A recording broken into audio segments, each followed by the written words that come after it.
ಮುಳಬಾಗಿಲು ತಾಲೂಕಿನ ಜನತೆಗೆ ನಮಸ್ಕಾರಗಳು. ಬಂಧುಗಳೇ, ಈ ದಿನ 24/4/2026 ಈ ದಿನ ಈ ಒಂದು ದಿನಾಂಕದಂದು ನಮ್ಮ ಕರ್ನಾಟಕ ರಾಜ್ಯದ ಪೊಲೀಸ್ ಇಲಾಖೆ ಆದಂತಹ ನಮ್ಮ ಐ ಜಿ ಅವರು ಇವತ್ತು ನಮ್ಮ ಆಕಸ್ಮಿಕವಾಗಿ ನಮ್ಮ ಮುಳಬಾಗಿಲು ತಾಲೂಕಿಗೆ ಒಂದು ಭೇಟಿಯನ್ನು ಕೊಟ್ಟಿರ್ತಾರೆ. ಈ ಒಂದು ಸಂದರ್ಭದಲ್ಲಿ ನಾವು ನಮ್ಮ ತಂಡದ ಸಂಗಡಿಗರೆಲ್ಲರೂ ಸೇರಿ ಮುಳಬಾಗಿಲು ತಾಲೂಕಲ್ಲಿ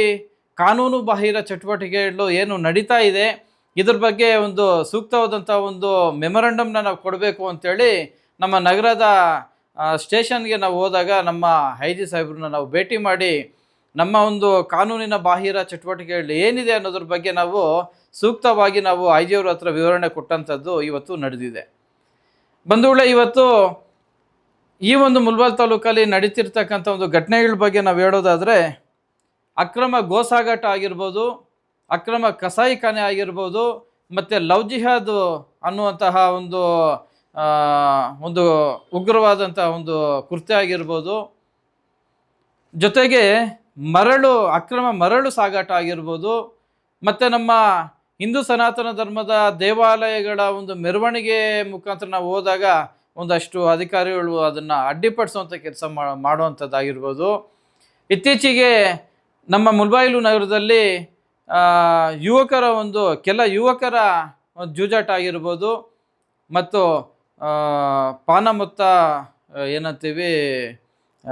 ಜೂಜಾಟದ ಜೊತೆಗೆ ಕ್ರಿಕೆಟ್ ಬೆಟ್ಟಿಂಗ್ ಆಗಿರ್ಬೋದು, ಮದ್ಯವ್ಯಸನ, ಇವೆಲ್ಲನೂ ಗಾಂಜಾ ಅತಿ ಹೆಚ್ಚಿನ ಸಂಖ್ಯೆಯಲ್ಲಿ ಇವೆಲ್ಲ ನಡೀತಿರೋದ್ರಿಂದ ಇದ್ರ ಬಗ್ಗೆ ಸೂಕ್ತವಾದಂಥ ಒಂದು ಕ್ರಮನ ತೆಗೆದುಕೊಳ್ಬೇಕು ನಮ್ಮ ಅಧಿಕಾರಿಗಳು ಅಂಥೇಳಿ ನಾವು ಇವತ್ತು ಕರ್ನಾಟಕ ರಾಜ್ಯದ ಪೊಲೀಸ್ ಇಲಾಖೆಯ ಐ ಜಿ ಅವರಿಗೆ ಒಂದು ಮೆಮೊರಂಡಮ್ನ ಕೊಟ್ಟಂಥದ್ದು ಆಗಿದೆ. ಹಾಗಾಗಿ ನಮ್ಮ ಮುಳಬಾಗಿಲು ತಾಲೂಕಿನ ಎಲ್ಲ ಜನತೆಯ ಪರವಾಗಿ ನಮ್ಮ ಐ ಜಿ ಅವರಿಗೆ ಧನ್ಯವಾದಗಳನ್ನ ಹೇಳ್ತಾ ಇದ್ದೀನಿ. ಅವ್ರು ಕೂಡ ನಾವು ಹೋಗಿ ಈ ಒಂದು ವಿಚಾರನ ನಾವು ಪ್ರಸ್ತಾಪ ಮಾಡಿದಾಗ ತುಂಬ ಪ್ರೀತಿಯಿಂದ ನಮ್ಮನ್ನು ಬರಮಾಡಿಕೊಂಡು ತುಂಬ ಅನನ್ಯತೆಯಿಂದ ಈ ಒಂದು ನಮ್ಮ ಏನು ತೊಂದರೆ ಇದೆ ಅದ್ರ ಬಗ್ಗೆ ಎಲ್ಲ ನಾವು ವಿವರಣೆ ನಮ್ಮ ಹತ್ರ ತೊಗೊಂಡು ಇದ್ರ ಬಗ್ಗೆ ನಾವು ಈಗಾಗಲೇ DYSP ಅವ್ರಿಗಾಗಿರ್ಬೋದು, SP ಅವ್ರಿಗಾಗಿರ್ಬೋದು, CP ಅವ್ರಿಗಾಗಿರ್ಬೋದು ಇದನ್ನು ನಾವು ತಿಳಿಸ್ತೀವಿ ಅಂತೇಳಿ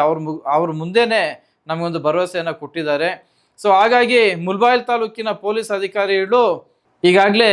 ನಾವು ಐ ಜಿ ಅವ್ರಿಗೆ ಏನೊಂದು ನಾವು ಮೆಮೊರಂಡಮ್ನ ಕೊಟ್ಟಿದ್ದೀವಿ, ಆ ಒಂದು ಮೆಮೊರಂಡಮ್ನ ಈಗಾಗಲೇ ಅದರಲ್ಲಿರುವಂತಹ ಒಂದು ನಮ್ಮ ಧ್ವನಿ ಏನಿದೆ ಅದನ್ನು ಈಗಾಗಲೇ ನಮ್ಮ ಮುಳಬಾಗಿಲು ತಾಲೂಕಿನ ಅಧಿಕಾರಿಗಳಿಗೆ ವಿಷಯನ ಮುಟ್ಟಿಸಿದ್ದಾರೆ. ಈಗ ನಮ್ಮ ತಾಲೂಕಿನ ಅಧಿಕಾರಿಗಳು ಇದ್ರ ಬಗ್ಗೆ ಸೂಕ್ತವಾದಂಥ ಒಂದು ಕ್ರಮನ ಕೈಗೊಳ್ತಾರೆ ಅನ್ನೋ ಒಂದು ಭರವಸೆ ನಮ್ಮಲ್ಲಿದೆ ಅಂತ ಹೇಳ್ತಾ, ಮುಳಬಾಗಿಲು ತಾಲೂಕಿನ ಜನತೆಯ ಪರವಾಗಿ ನಮ್ಮ ಪೊಲೀಸ್ ಇಲಾಖೆಯ ಎಲ್ಲ ಅಧಿಕಾರಿಗಳಿಗೂ ಹಾಗೂ ರಾಜ್ಯ ಇಲಾಖೆಯ ಐ ಜಿ ಅವ್ರಿಗೆ ಧನ್ಯವಾದಗಳನ್ನ ತಿಳಿಸ್ತಾ ಇದ್ದೀನಿ.